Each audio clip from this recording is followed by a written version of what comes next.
parler de tous ces livres que j'ai pu recevoir ou acheter durant le mois de décembre. Et on commence tout de suite avec les cadeaux de Noël que j'ai reçus de la part de Kohan. Kohan qui sait pertinemment qu'en ce moment je cherche encore un petit peu ma voie sur ma réorientation professionnelle. Résultat des courses, j'ai eu les pages web pour les nuls, le PC pour les nuls, Internet pour les nuls, HTML, XHTML et CSS pour les nuls, et devenir webmaster pour les nuls, car oui, c'est peut-être vers quoi je m'oriente aujourd'hui. Nous avons aussi reçu une campagne de crowdfunding, à savoir la cuisine pour les sorciers de Gastronomique Geek, qui est super joli et en plus, je n'avais pas fait attention, il a un jaspage, je m'en suis aperçue quand on l'a reçu. Et bien sûr, toujours avec autant de belles photos et des recettes qui donnent 10 fois trop envie. Donc, il va falloir que je m'y attelle. J'ai craqué pour la trilogie Un sort si noir et éternel de Brigitte Kemmerer aux éditions Rajo et cela rentre dans ma bibliothèque sans rentrer dans ma palle. Car oui, je les ai déjà écoutés en audio, mais j'avais tellement aimé la trilogie que résultat des courses, j'ai décidé de me les prendre pour avoir un souvenir, parce que voilà, ça a été un vrai moment de douceur pour moi. J'ai adoré cette réécriture de La Belle et la Bête sur le premier tome, mais qui sait aussi s'en éloigner au fur et à mesure du temps. Et j'aime beaucoup ce qu'il s'y passe entre magie, mystère, complot, problèmes de famille, tout ça, vraiment, c'est une trilogie pépite pour moi. Une autre trilogie qui arrive dans la bibliothèque, mais pas tout à fait dans la palle. Il s'agit de la trilogie Cassidy Blake de Victoria Schwab aux éditions Lumen. Ceux qui me suivent savent que V. Schwab, j'ai un petit peu de mal avec tout ce qui est contemplatif, mais ça n'a pas du tout été le cas pour ces deux premiers tomes, car je les ai déjà lus. Vraiment, j'avais beaucoup aimé. On va suivre Cassidy qui est cette jeune fille-là qui tout simplement voit les fantômes. D'ailleurs, Jacob, ici, est son meilleur ami et est un fantôme. Donc comment vous dire que quand on a des parents qui sont des chasseurs de fantômes, il y a un moment donné où elle en voit beaucoup des fantômes et qu'elle se retrouve dans des histoires pas forcément si cool que ça. Du coup, il me reste le tome 3, à savoir Le Pont des Amalières. Et cette fois-ci, il se passera à la Nouvelle-Orléans, là où le premier était à Édimbourg et le deuxième à Paris. Et dans mes craquages d'occasion, j'ai aussi pris le tome 1 des Saisons de la Tempête, El Cosimano, aux éditions de Saxus. Je l'ai pris parce que j'ai le tome 2 dans cette version-là, j'ai pas le tome 1. Je sais pas comment j'ai fait pour ne pas acheter le tome 1. Résultat des courses, quand je l'ai vu d'occasion, pour une fois pas si cher que ça, je me suis dit que j'allais le prendre. Lors d'une froide et longue nuit, Jack Sommers a été confronté à un choix. Vivre pour toujours selon les anciennes règles magiques de Gaïa, ou mourir. Jacques a choisi de vivre et en échange, il est devenu un hiver. Une incarnation physique de la saison sur Terre. Chaque année, il doit chasser la saison qui le précède. L'été tue le printemps, l'automne tue l'été, l'hiver tue l'automne et le printemps tue l'hiver. Le tout est régi par un macabre classement qui donne droit à des promotions ou à une annihilation totale. Mais contre toute attente, Jacques tombe amoureux de Fleur, la printemps chargée de l'éliminer. Pour être ensemble, ils vont devoir s'échapper du terrible cycle meurtrier dans lequel ils sont prisonniers. Mais leur créateur ne les laissera pas partir si facilement. C'est la fantaisie où on va suivre du coup des saisons incarnées. Ça peut être très sympa. Et vu qu'on est entre hiver et printemps, je pense qu'au mois de mars, il faudrait que je me le mette dans ma pile à lire. Ça doit être 2 saisons du coup. Et le dernier que j'ai reçu ce mois-ci, il s'agit du tome 3 de Garance, héritière de l'Olympe, à savoir La mission d'Artémis de Maud Placine aux éditions Gulfstream. Et je remercie Gulfstream pour cet envoi puisqu'il s'agit d'un service presse. Nous suivons du coup Garance, donc cette jeune fille-là qui va se retrouver à passer des épreuves pour savoir de quel dieu elle dépend, quel dieu olympique bien sûr. Et à chaque fois, elle va avoir des missions à remplir, savoir quelle serait son affinité et ainsi un peu mieux se connaître. Franchement, le tome 1 était très sympa. Il faut que je lise le tome 2 et le tome 3. C'est une trilogie, je les ai tous maintenant dans ma pile à lire, donc il faudrait que je m'en occupe très vite. C'est la Mayella du montage que vous retrouvez parce que je me suis aperçue que j'avais oublié de vous parler de mes réceptions SP. Voilà. J'ai reçu Better Than the Movie, tome 1, de Lynn Painter, aux éditions Comet pour la version brochée et chez Audible pour la version audio. Et nous suivons dans cette histoire Liz.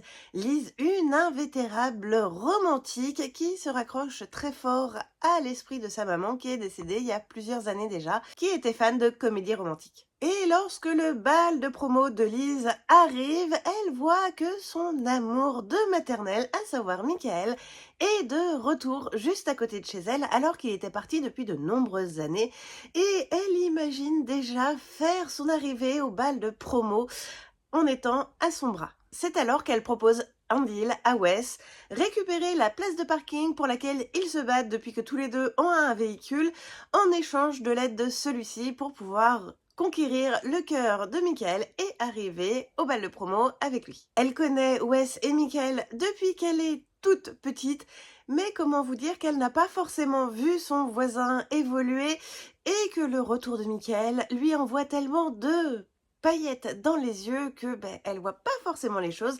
Vous imaginez bien, ça ne va pas se passer comme prévu. Et franchement, si vous n'avez pas déjà découvert ce titre, allez-y, moi j'ai hâte de lire le tome 2.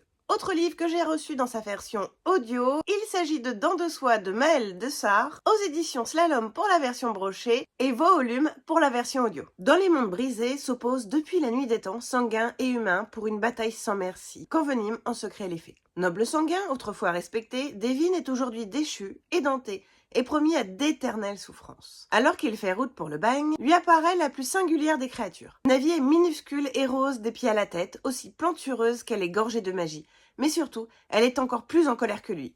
Rétrogradée en bas de la chaîne féerique, alors qu'elle est la plus puissante de sa portée, la fée est décidée à prouver au monde qu'il a tort. Et elle en a les moyens. N'ayant plus rien à perdre, ces deux-là, c'est l'impact. Ensemble, ils pourraient prendre leur revanche, si leurs ambitions se rejoignaient un peu plus, et leurs sentiments un peu moins. Bon voilà. Le résumé m'a énormément donné envie et je me suis dit que c'était la bonne occasion pour découvrir La plume de Maëlle Desarre, dont je vois beaucoup de romans passer et à chaque fois il me donne beaucoup envie, sauf que je ne prends jamais le temps. Il s'agit actuellement de ma lecture en cours et j'ai reçu le tome 1 d'Hybride, à savoir La levée du voile de Gwendoline Vervel aux éditions Scrinéo. Et nous suivons Margot à qui lui arrivait apparemment un truc pas top aux alentours de ses 6 ans, puisque depuis sa tantine adorée chérie est dans un état pitoyable. Sauf que suite à cet accident, la mère de Margot a décidé de l'envoyer en pensionnat loin, très loin, et ne veut plus la voir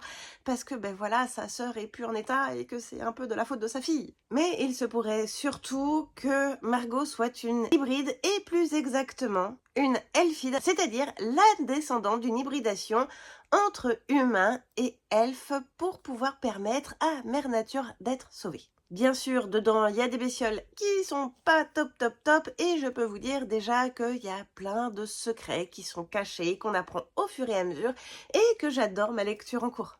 Autre service presse que j'ai reçu, il s'agit du Lion de Chrysos de Seana Landshield aux éditions Gulfstream qui sortira le 23 janvier. Créés par le souffle divin d'Horace, les inhumains ont le pouvoir de se métamorphoser en fauves. Terrifiés par la menace qu'ils représentent, le royaume de Chrysos, par ses mages et leurs incantations, est parvenu à sceller leur animalité. Bien sûr, apparemment, c'est pas si bien scellé que ça, puisque le fils du roi, à savoir Sylph, est un inhumain et tue dans ces conditions sa chère maman. On va suivre donc Protect, fidèle gardien de la famille royale, qui va se retrouver à être en chasse pour retrouver le meurtrier de la reine. Et je vais m'arrêter là pour le résumé, parce que j'avoue que je m'y perds un peu, mais que généralement j'apprécie énormément les fantaisies de Gulfstream, donc je me suis dit, allez zou, on y va, et forcément ce sera, je pense, que du bonheur. Et pour finir, j'ai également reçu de chez Scrinéo Il était un jour Cléopâtre de Viviane Conning,